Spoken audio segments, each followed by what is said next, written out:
સુખ આવે ને ત્યારે જ્ઞાન યાદ રાખવાનું કે આ એમના પ્રતાપે સુખ છે. દુઃખાવસાને ઈદમેવ જ્ઞેયમ, ત્યારે ભૂલવાનું નહીં.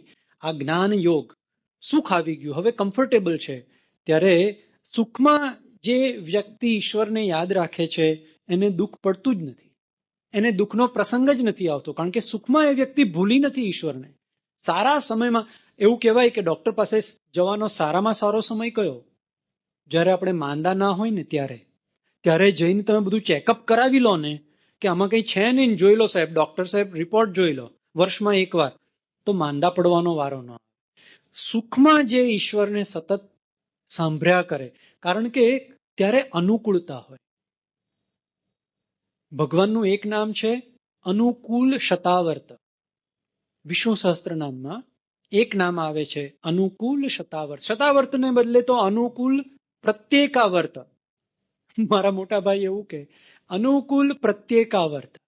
શત એટલે તો 100 વાર, 100 વાર નહીં, પ્રત્યેક વખતે ઈશ્વરે આપણી સાથે આપણા જીવનમાં જીવનભર જે કંઈ કર્યું છે એ અનુકૂળતાઓ ઊભી કરવા કર્યું છે. એ કેવી અનુકૂળતા હોય? એવું બને કે આપણને ઉપર છલ્લી એ પ્રતિકૂળતાઓ લાગે, પણ ઈશ્વરનો આશય એવો હોય કે આને થોડો ધક્કો મારો, થોડો ઝટકો મળે. ભજગોવિંદમમાં હન્ટરના ચાબુકના ફટકા માર્યા છે ભગવાન આદિ શ્રી શંકરાચાર્યજી ભગવાને. કેવા કેવા શ્લોકો એમણે ભજગોવિંદમાં મૂક્યા છે. એ બધા શોક્સ છે. એટલે ભગવાન જે કંઈ આપણા જીવનમાં અણઘટતા પ્રસંગો બન્યા હોય એ બધા પાછળનો તાત્પર્ય આપણને અંદરથી વધારે જાગૃત કરવાનો, કે આ વ્યક્તિને જો વધારે સુખ મળશે તો વધારે એ અંદર ખૂંપી જશે, આને થોડો હું શોક આપું, અને જો એને શોક મળશે તો એને ખબર પડશે કે આ તો બધું ટેમ્પરરી છે, પરમેનન્ટને હું ક્યાં ભૂલી જાઉં છું, મારે એ યાદ કરવું જોઈએ. અને એટલા માટે મન પેલી બાજુ વધારે ન ફસાય. પેલા ગજેન્દ્ર મોક્ષમાં જોયું કે બધો પરિવાર છોડીને જતો રહ્યો.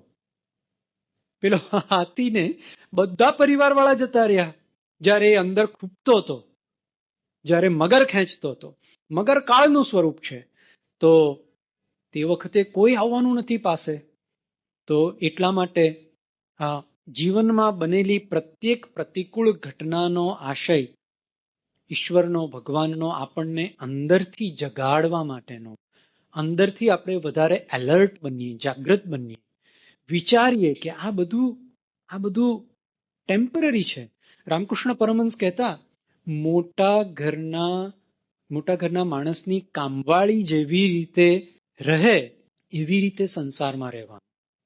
મોટા ઘરના માણસની કામવાળી હોય એ ઘરનું બધું કામકાજ કરે, એ શેઠના છોકરાને મારો હરી મારો રામ કરીને બોલાવે, પણ મનમાં બરાબર સમજે કે મારું ગામ તો દેશમાં છે.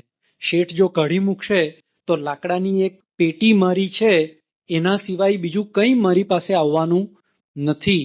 એમ રામકૃષ્ણ પરમહંસ કહે છે કે સંસારમાં બધા સાથે પ્રેમ બતાવવો, પણ મનમાં બરાબર સમજવું કે આમાંનું કોઈ મારું નથી. જે મોટા વારંવાર ભાર આપીને કહે છે કે જ્ઞાન, કર્મ, ભક્તિપૂર્વક જાગૃતપણે દિવસ દરમિયાન વ્યવહાર કરતા રહેવું જોઈએ, નહીં તો કર્મના બંધનમાં બંધાઈ જશું. આપણે બધાએ આ વસ્તુને સતત યાદ રાખીને કરવાનો અભ્યાસ કરવાની જરૂર છે. સૌથી પહેલા તો એ યાદ રહેશે તો અભ્યાસ કરવાની ઈચ્છા થશે, અને અભ્યાસ જેટલો વધારે કરશું એટલી એ આપણી પ્રકૃતિ બનશે, આપણો સ્વભાવ બનશે. અને એટલા માટે છેલ્લે કીધું, દેહાવસાને ઈદમેવ જાપ્યમ. આપણો જ્યારે અંત સમય વ્યક્તિનો આવે ને, ત્યારે તો બધાને એ સૂક્ષ્મ ખબર, સૂક્ષ્મ સમજ તમે જુઓ પડી જ જતી હોય છે. મારા જીવનમાં મેં અમુક પ્રસંગો જોયા તો એ વ્યક્તિને અંદાજ આવી જતો હોય છે. મોટી ઉંમરના હોય એમને ખબર પડી જાય, સૂચનાઓ આપવા માંડે, સમજાવવા માંડે, કહેવા માંડે, જવાબદારીઓ સોંપવા માંડે, એમને ખબર પડવા માંડે કે હવે કેટલો સમય બાકી છે ખબર નથી, પણ સમય નજીક છે એવું એમને એ સમયે શું કરવાનું? એ સમયે તો આ જ કરવાનું. ઇદમેવ જાપ્યમ. એ સમયે તો અઘરું થાય. શરીરમાં કેટલી પીડાઓ હોય, બોલી શકાશે નહીં બોલી શકાશે, યાદ આવશે ભગવાન કે નહીં આવશે ખબર નથી. અને એટલા માટે આજે ત્રણેય કાળ આપ્યા છે. સુખાવસાને ઇદમેવ સારમ, દુઃખાવસાને ઇદમેવ જ્ઞેયમ, દેહાવસાને ઇદમેવ જાપ્યમ. આજે 3 સિચ્યુએશન છે. એમાંથી પહેલી 2 જીવંત અવસ્થાની અને છેલ્લી મૃત અવસ્થાની, એટલે કે અંત સમય આપણો આવે તે વખતે. આમાં સૌથી અનુકૂળ પરિસ્થિતિ કઈ છે? દુઃખાવસાને ઇદમેવ જ્ઞેયમ. જ્યારે સુખ હોય ત્યારે જ્ઞાનપૂર્વક, ભાનપૂર્વક જપ કરી લો. અને પછી હવે જે શ્લોક આવે છે એમાં એમણે